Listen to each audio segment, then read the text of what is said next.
¿Qué tal? Bienvenidos a La Morralla, espacio de vértigo político dedicado a temas económico-financieros. En esta ocasión nos acompaña el doctor Gonzalo Núñez González sobre el tema ¿qué pasa con la economía a 5 años de la quiebra de Lehman Brothers? Y cómo se encuentran las perspectivas para las principales potencias económicas, además de la mexicana. El doctor Gonzalo Núñez González es arquitecto y economista de la Universidad Iberoamericana y la UNAM, diplomado en estudios regionales del MIT, maestro en desarrollo urbano por el Colegio de México, diplomado y doctorado en economía por la Academia de Ciencias de Polonia, especialista en planeación del desarrollo, regiones económicas, industrialización, energía, desarrollo sustentable y desarrollo político. Ha impartido cátedra en la UNAM, UAM y el Colmex. Ha desempeñado diversos cargos en el sector público, en el Poder Legislativo y es consultor independiente. Es miembro del Colegio Nacional de Economistas y del Centro de Estudios Estratégicos Nacionales. Gracias, doctor, por su presencia. Gracias. Bien, doctor, ¿cómo se encuentra la economía mundial después de haberse enfrascado y encaminado a partir del estallido de la burbuja financiera en Estados Unidos, que como sabemos, produjo un efecto devastador en las economías mundiales y la asumió en la peor depresión desde la redundancia de la Gran Depresión de 1929. Si le parece, hablaremos un poquito por la importancia de los bloques en el mundo. En el caso de la zona euro, por ser el mayor intercambio comercial, digamos que los ajustes que hicieron o se han enfrascado en medidas básicamente de ajustes fiscales y de deuda, capitaneados por Alemania y por Francia. ¿Cuál es el momento actual? Como sabemos, acaban de salir de una recesión, de una doble recesión, pero en realidad ¿cómo se encuentra este bloque de la moneda única y cuáles son las perspectivas a corto y mediano plazo, doctor? Bueno, indiscutiblemente que los ciclos económicos de este modelo que hemos adoptado durante los últimos años se han agudizado, llamémosle así, sobre todo porque lo que ha habido es un proceso de financiarización de la economía real y se ha convertido en una economía virtual.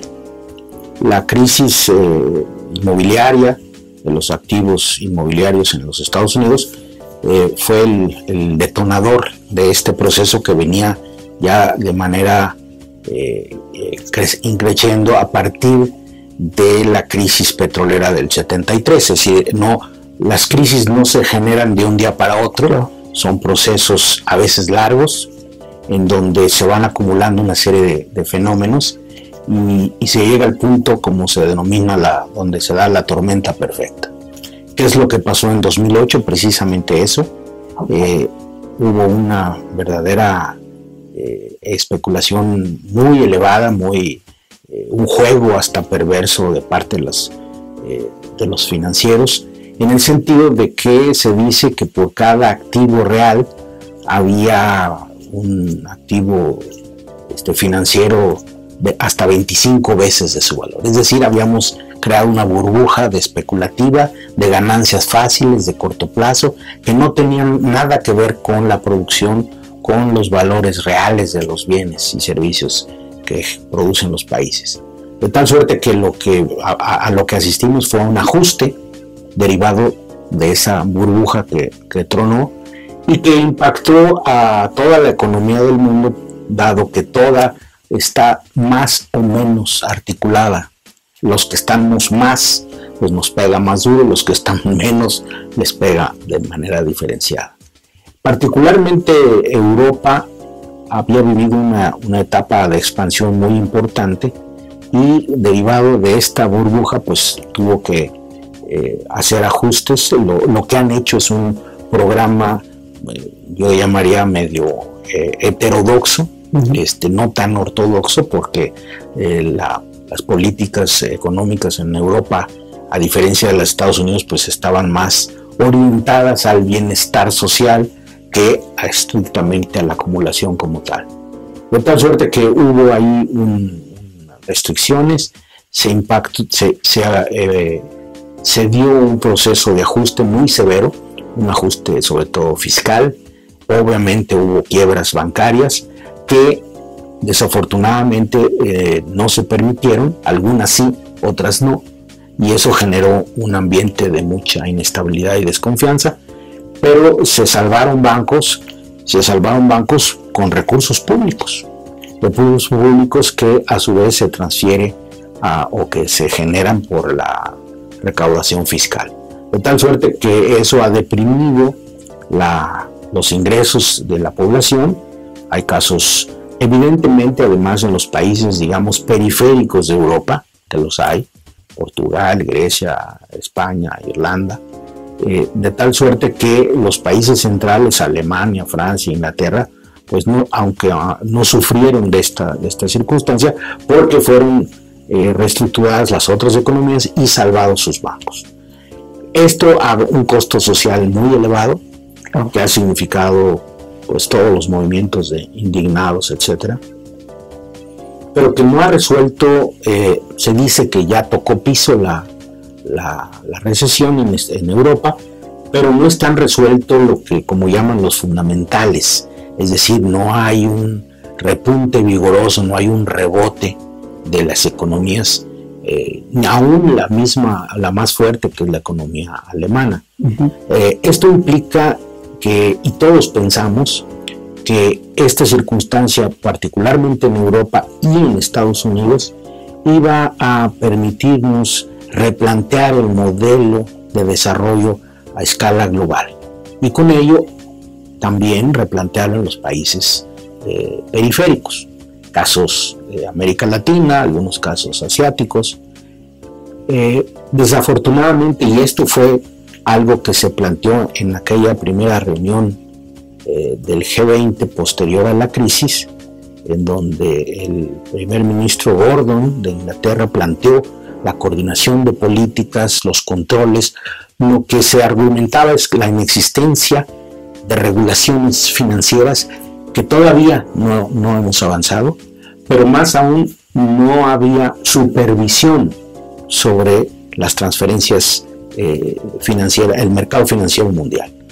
Hoy día sabemos que el mercado financiero mundial, que sigue estando muy mal regulado por voluntad de los países y que por consecuencia está muy mal coordinado entre los países, sabemos que ese mercado representa el 88% de sus operaciones, son plenamente especulativas, es decir, no tienen nada que ver con la economía real. Claro. Y este circo, esquema de especulación a nivel mundial, pues es lo que nos tiene a todos muy deprimidos, llamémosle así, ¿no? Ha habido intentos después de Londres, espero que ahora en San Petersburgo se retome el tema, lo dudo, porque hay muchas resistencias, evidentemente, de los dueños del gran capital a ser supervisados y mucho menos a coordinar políticas fiscales que les permita tener a los países un mayor control sobre los flujos financieros. El doctor, el Fondo Monetario Internacional pronostica un crecimiento, en este año nuevamente caería en recesión la zona euro, un crecimiento negativo del 0.2%, y prevé que el próximo año crezca a 1.1%. ¿Están dadas las condiciones para que así sea? Sí, porque justamente los gobiernos han asumido el papel que debían haber asumido de tiempo atrás, de mayor control, de mayor regulación, y sobre todo pues han optado políticas keynesianas, ¿no?, contrarias a su ideología, pero hoy vemos a los estados que combatieron al estado benefactor hace 30 o 40 años, hoy inyectando grandes cantidades de recursos a los mercados para restablecer un poco las condiciones, si no las mismas, semejantes a las que teníamos, para que pueda crecer las economías, puedan generarse empleo sobre todo. Este modelo históricamente ha demostrado que es un modelo que expulsa mano de obra, y Europa no es la excepción. España es un caso muy particular, pero a diferencia de los países en desarrollo, que tenemos vías alternas como la informalidad para absorber grandes cantidades de mano de obra, ellos no las tienen, y entonces sus tasas de desempleo son muy elevadas. Complicado va a estar resarcir esos niveles de empleo que se tenían, que ya de por sí habían estado decreciendo en los últimos lustros. Sin embargo, una inyección importante, ayer creo que se anuncia un fondo de equilibrio compensatorio de $100,000 millones en la zona, y son intervenciones abiertas del Estado para regular mercados que se han ido realmente deteriorando con el paso de los años y que sabemos que benefician a unos cuantos. Los países, tanto los países centrales como los periféricos, han generado grandes grupos de población marginada y pobre. Hoy hay pobreza en Estados Unidos, hay pobreza en Europa, porque lo que también hemos observado es que la concentración del ingreso ha ido también creciendo, ¿no? En el caso de Estados Unidos se fue por la mención opuesta, echar a andar la maquinita de billetes. Así es. Vemos que su economía poco a poco se ha ido restableciendo, muy débilmente, pero por ahí va. ¿Cuál es su pronóstico para el desempeño de la principal economía del mundo? Yo creo que el tema va a ser, y ya lo empezamos a observar, en la medida que la Reserva deje de inyectar los montos que está inyectando actualmente la economía. Le ha estado dando transfusión, valga la expresión, o respiración boca a boca a la economía norteamericana. En el momento en que esto se reduzca o se cancele, vamos a ver si el enfermo reacciona o no. Bajo las circunstancias actuales se ve complicado. Hay también una tasa de desempleo elevada. La actividad industrial no acaba de volver a tomar su ritmo. Está ahí el gigante chino acechando el mercado norteamericano, y hoy el mercado norteamericano se surte de una buena cantidad de productos chinos. Entonces ellos entraron, al igual que nosotros, en un proceso agudo de desindustrialización. Yo recuerdo aquella entrevista en donde Obama le reclamaba todavía a Steve Jobs que regresara a empleos que se había llevado a China, y él le decía: nunca van a regresar más. ¿Por qué?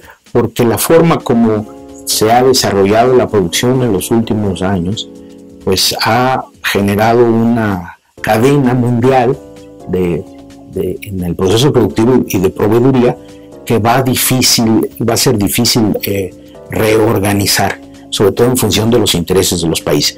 Un caso emblemático pues es precisamente la ciudad de Detroit, en donde hace años era la meca de la actividad automotriz, y hoy está en quiebra. Una ciudad que llegó a tener cerca de 2 millones de habitantes, hoy no tiene arriba de 700,000, por lo tanto su base gravable se redujo y no tiene la capacidad para mantener sus gastos. No ha habido un proceso. Hace años se hablaba de las famosas reconversiones. Estados Unidos ha sido muy reacio a la reconversión productiva, particularmente a la adopción, por ejemplo, de energías limpias en su industria. No se ha adherido al PAC, al protocolo de Kioto. No ha hecho su transición energética, cosa que Europa sí arrancó, y Japón igual. Y a nosotros nos pasa un poco lo mismo. Tampoco estamos discutiendo el asunto del petróleo, cuando por un lado el petróleo tiende a disminuir sus reservas, y por otro lado hay nuevas tecnologías que usan otros energéticos como fuente para llevarse a cabo, ¿no? Entonces creo que no hay una reflexión profunda sobre esta última crisis. Por consecuencia, no hay medidas realmente estructurales. Hoy que está de moda hablar de lo estructural, no hay medidas realmente estructurales, no hay alineamientos de políticas. Una Unión Europea, una unión monetaria, sería impensable en teoría, y sin embargo se da en la práctica, sin una unión fiscal, y una unión comercial. Entonces hoy hacemos políticas comerciales abiertas, más o menos queremos homogeneizar, hacemos políticas monetarias como el caso del euro, pero las políticas fiscales están intocables. ¿De tal manera que el comportamiento de la economía norteamericana va a ser el mismo a mediano plazo? Yo no quisiera ser algo de mal agüero, pero se ve complicado que cómo salga, ¿no? Un conflicto bélico puede activar la economía norteamericana. ¿Es lo que buscan ahora en Siria? Ese es el problema. El 60% del presupuesto norteamericano está dedicado a la guerra, no a la economía doméstica, no al bienestar de su población. Está dedicado a la producción y venta de armas, y pues para que se vendan las armas tiene que haber conflictos. Claro. Ahora bien, hablando de China, la segunda economía mundial, parece que, obligado por las circunstancias del mercado externo, ha dado un viraje a su política económica, enfocada ahora al mercado interno. Esto va a permitirle seguir creciendo a tasas, pues todavía altas, arriba del 7%.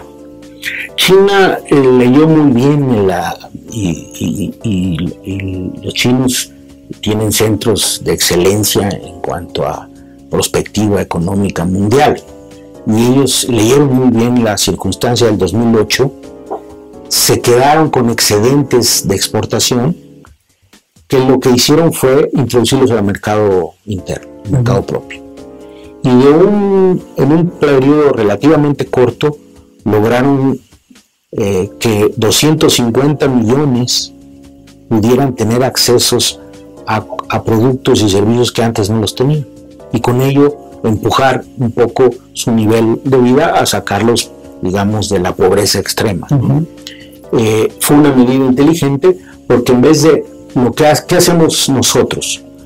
Cuando tenemos un excedente de exportación, paramos la producción, hacemos acuerdos laborales hacemos paros técnicos, en vez de decir, bueno, este producto lo voy a introducir al mercado local, evidentemente a precios más bajos, ¿no? Donde recupere costos a lo mejor, pero entonces estoy inyectando riqueza a la propia economía local y no freno el proceso productivo porque en el mercado internacional cayó la demanda por esos productos. Yo creo que tendremos que adoptar medidas de esa naturaleza. Evidentemente China es una circunstancia muy especial, la nuestra lo es también, pero México lo hizo durante 50 años. Durante 50 años sustituimos importaciones, empezando por bienes de consumo no duradero, después lo hicimos con bienes de consumo duradero, luego con insumos intermedios y luego con maquinaria y equipo.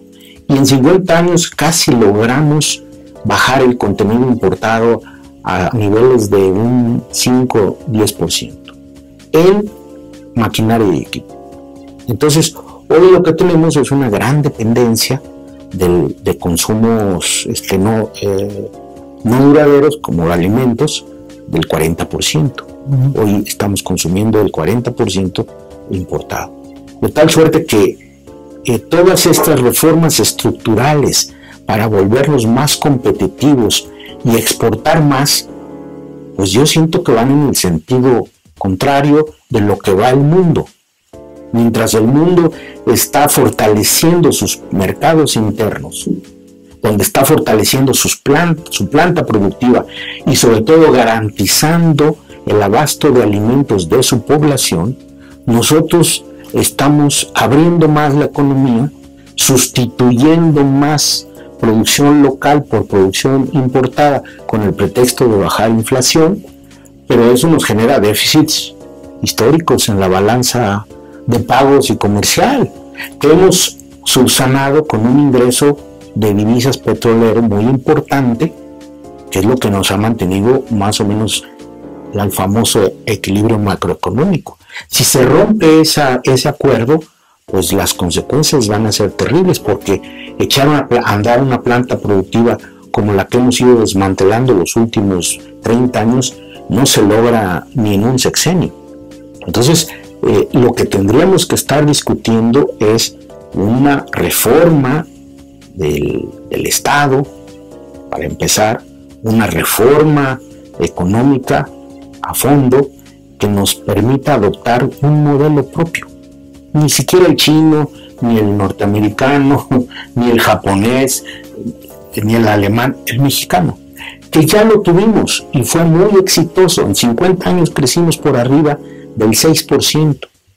El ingreso real per cápita creció 3% anual, en promedio, en 50 años. Es decir, no estamos hablando de hacer algo que no hayamos hecho. Claro, la coyuntura era el periodo entre guerras o posguerra, y eso nos forzó a sustituir importaciones porque no había importaciones.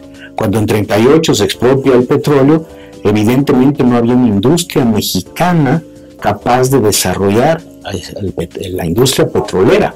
Por eso se abre la posibilidad de atraer inversiones que además estaban determinadas porque fueran para empresas nacionales.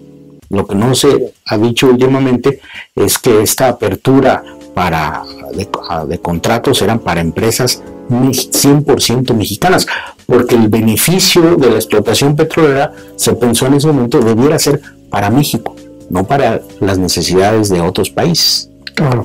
En el caso de Japón, vemos que finalmente se da un viraje a la economía y salen poco a poco de su estancamiento, 15 años aproximadamente. ¿La política adoptada es la correcta? Es la política que a ellos los saca del marasmo en el que han estado.